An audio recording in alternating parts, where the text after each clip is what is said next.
হরে কৃষ্ণ কৃষ্ণ কৃষ্ণ হরে হরে, হরে রাম রাম রাম হরে হরে। ভক্তবৃন্দগণ, আপনাদের সকলকে আমার সশ্রদ্ধ প্রণাম। আজকের এই পবিত্র ভিডিওতে আমরা আলোচনা করতে চলেছি 2025 সালের বছরের শেষ একাদশী কোনটি। এই একাদশীর নাম কি? 30শে ডিসেম্বর না 31শে ডিসেম্বর? কোন দিনে ব্রত পালন করবেন? পালনের সময় কখন? এই একাদশীর মাহাত্ম্য কী? এবং সবচেয়ে গুরুত্বপূর্ণ, এই বছরের শেষ একাদশী ব্রত পালন করলে একজন ভক্তের জীবনে কী ধরনের আধ্যাত্মিক ও ব্যবহারিক পরিবর্তন আসে। ভিডিওটি শুরু থেকে শেষ পর্যন্ত ভক্তি সহকারে দেখবেন, এটাই আপনাদের কাছে অনুরোধ। হিন্দু শাস্ত্রে বলা হয়েছে একাদশী ব্রতের সমতুল্য আর কোনো ব্রত নেই, কারণ একাদশী শুধুমাত্র উপবাস নয়, এটি ইন্দ্রিয় সংযম, মনশুদ্ধি, কর্মশুদ্ধি ও ভগবত ভক্তির মিলনস্থল। যেখানে অন্য অনেক ব্রত বাহ্যিক আচারে সীমাবদ্ধ, সেখানে একাদশী সরাসরি মানুষের চেতনাকে ভগবানের দিকে ঘুরিয়ে দেয়।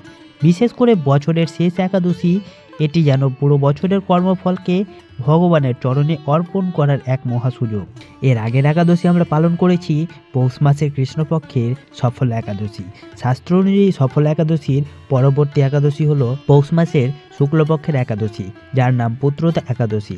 এই একাদশী হচ্ছে 2025 সালের শেষ একাদশী। এখানে অনেক ভক্তের মনে বিভ্রান্তি আসে, 30শে ডিসেম্বর নাকি 31শে ডিসেম্বর পালিত হবে এই একাদশী। শাস্ত্র অনুযায়ী পুত্রদা একাদশী ব্রত পালন করতে হবে 30শে ডিসেম্বর 2025 মঙ্গলবার, কারণ একাদশী তিথি সূর্যোদয়ের সময় যে দিনে বর্তমান থাকে সেই দিনই ব্রত পালন করতে হয়। 31শে ডিসেম্বর একাদশী নয়, সেই দিন দ্বাদশী তিথি প্রভাবশালী হবে। পুত্রদা একাদশী পালনের সময়, পালন অর্থাৎ ব্রত ভঙ্গ করা অত্যন্ত গুরুত্বপূর্ণ। পালন করবেন 31শে ডিসেম্বর বুধবার দ্বাদশী তিথিতে সূর্যোদয়ের পর। সময় সকাল 6টা 26 থেকে 9টা 52 পর্যন্ত। ভুল সময়ে পালন করলে ব্রতের পূর্ণ ফল পাওয়া যায় না, এ কথা শাস্ত্রে স্পষ্টভাবে বলা হয়েছে। কেন এই একাদশীর নাম পুত্রদা? পুত্রদা শব্দের অর্থ পুত্র অর্থাৎ সন্তান, দা অর্থাৎ দানকারী, অর্থাৎ এই একাদশী সন্তানের অভাব দূর করে, বংশধারা রক্ষা করে এবং ভবিষ্যৎ প্রজন্মকে ধর্মপথে স্থাপন করে। কিন্তু এখানে একটি গভীর তত্ত্ব আছে। শাস্ত্রে পুত্র শুধু জৈবিক সন্তান নয়, পুত্র মানে শুভ কর্ম, ভক্তি, সদ্গুণ, ঈশ্বর প্রেম এবং সেই উত্তরাধিকার যা মৃত্যুর পরও সঙ্গে যায়। পুত্রদা একাদশীর ব্রত কথা শাস্ত্রে বর্ণিত আছে, একসময় রাজা সুকেতুমান ও রানী শৈবা দীর্ঘদিন সন্তানহীন ছিলেন। তারা বহু যজ্ঞ দান করেও ফল পাননি। শেষে দেবশ্রী নারদের উপদেশে তারা পৌষ শুক্লপক্ষের পুত্রদা একাদশী ব্রত পালন করেন। ভগবান বিষ্ণুর কৃপায় তাদের জীবনে শুধু সন্তানই নয়, ধর্ম, শান্তি ও রাজ্যের সমৃদ্ধি ফিরে আসে। এখানে বোঝা যায় এই একাদশী শুধু সন্তান নয়, ভবিষ্যৎকেও শুদ্ধ করে। ভক্তবৃন্দগণ, ভাবুন একবার, পুরো বছরে আমরা কত ভুল করেছি, কত পাপ করেছি, কত কথা ভাঙিনি, কত প্রতিশ্রুতি রক্ষা করতে পারিনি। বছরের শেষ একাদশী সেই সমস্ত ভার লাঘব করার এক অলৌকিক দরজা। এই একাদশী পালন করলে বছরের সমস্ত অজ্ঞাত পাপ ক্ষয় হয়, নতুন বছরের জন্য শুভ কর্মের বীজ বপন হয়, জীবনের গতি ঊর্ধ্বমুখী হয়, ভগবানের সঙ্গে সম্পর্ক গভীর হয়। চলুন এবার আমরা জানবো এই একাদশী পালন করলে জীবনে কি পরিবর্তন আসে। মানসিক পরিবর্তনের মধ্যে অকারণ রাগ কমে, চিন্তা হালকা হয়, হতাশা থেকে মুক্তি আসে। পারিবারিক পরিবর্তন, দাম্পত্য কলহ কমে, সন্তানের ভবিষ্যৎ শুভ হয়, পরিবারের ধর্মীয় পরিবেশ সৃষ্টি হয়। আধ্যাত্মিক পরিবর্তন, নাম স্মরণে রুচি বাড়ে, ভগবানের প্রতি বিশ্বাস দৃঢ় হয়, জীবনের উদ্দেশ্য পরিষ্কার হয়। উপবাসের গভীর তত্ত্ব, একাদশীতে উপবাস মানে শুধু না খাওয়া নয়, উপবাস মানে হলো নিকট এবং বাস অর্থাৎ অবস্থান, অর্থাৎ ভগবানের নিকটে অবস্থান করা। এই দিনের সংযমও শরীরকে নয়, মনকে শুদ্ধ করে। কেন বছরের শেষ একাদশী কখনো অবহেলা করা উচিত নয়? কারণ যে ভক্ত বছরের শেষ একাদশী ভক্তি সহকারে পালন করেন, তিনি যেন ভগবানের কাছে বলেন, হে প্রভু, এই বছর আমি যত ভুল করেছি সব তোমার চরণে সমর্পণ করলাম। আগামী বছর আমাকে তোমার পথে চলার শক্তি দাও। অনেকে মনে করেন একাদশী মানে কেবল না খাওয়া, কিন্তু শাস্ত্র বলে যে উপবাস করে কিন্তু মনে বিষ্ণু নেই, সে উপবাস বৃথা।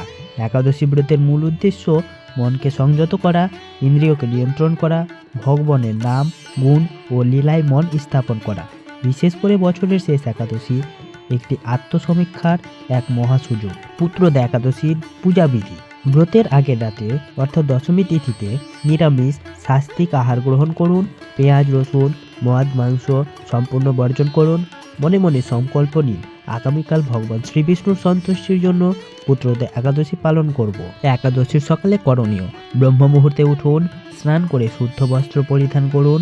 বাড়ির পূজা স্থানে শ্রীবিষ্ণু শ্রীকৃষ্ণের ছবি বা বিগ্রহ, তুলসী পাতা, ধূপ দীপ ফুল স্থাপন করুন।